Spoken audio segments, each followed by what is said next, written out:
இந்த வீக்கெண்டில் கிட்ஸுக்கு கண்டிப்பாக செஞ்சு கொடுக்கக்கூடிய ஒரு சூப்பரான ஸ்நாக் எப்படி செய்யணும்னு சொல்லிட்டு பார்க்கலாமா? அதுக்கு வந்து 2 மீடியம் சைஸ் பொட்டேட்டோ வந்து கொஞ்சமாக தண்ணி சேர்த்து இந்த மாதிரி வேக வச்சு எடுத்துக்கோங்க.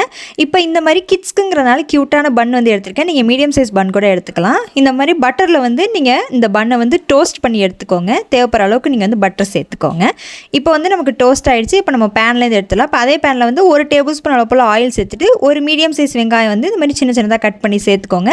தேவையான அளவு உப்பு, அதுக்கப்புறமா வந்து நம்ம பொட்டேட்டோ வந்து ஸ்கின்னை பீல் பண்ணிட்டு மேஷ் பண்ணி ஆட் பண்ணிக்கோங்க. கொஞ்சமாக இதுக்கு தண்ணி சேர்த்துக்கோங்க. அதேமாதிரி 1 டீஸ்பூன் அளவு போல் கெச்சப் சேர்த்துக்கோங்க. ஏதாவது ஒரு ஹர்ப்ஸ் வந்து சேர்த்துக்கோங்க. இந்த மாதிரி நூடுல்ஸ் மசாலா கிடைக்கும், இல்லை பாஸ்தா மசாலா கிடைக்கும், சேர்த்துக்கோங்க. இப்போ இது எதுவுமே இல்லைனாலும் நீங்கள் மஞ்சத்தூள், மிளகாய்த்தூள், மல்லித்தூள் கூட வச்சு சேர்த்துக்கலாம்.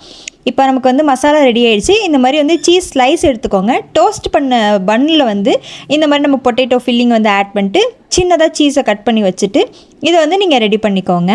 நீங்கள் வந்து மீடியம் சைஸ் பன்னில் கூட பண்ணலாம். இதே மாதிரி பொட்டேட்டோ ஸ்டஃபிங் இல்லாமல் சிக்கன் வெஜ்ஜீஸ் ஸ்டஃபிங் கூட பண்ணலாம். இப்போ நான் வந்து இந்த பேக்கிங் ட்ரேயில் வந்து ஆயில் அப்ளை பண்ணிவிட்டு இந்த சீஸ் வந்து லைட்டாக மெல்ட் ஆகிற வரைக்கும் நான் வந்து அவனில் வச்சு எடுத்துக்கிட்டேன். நீங்கள் பேனில் கூட வச்சு எடுக்கலாம்.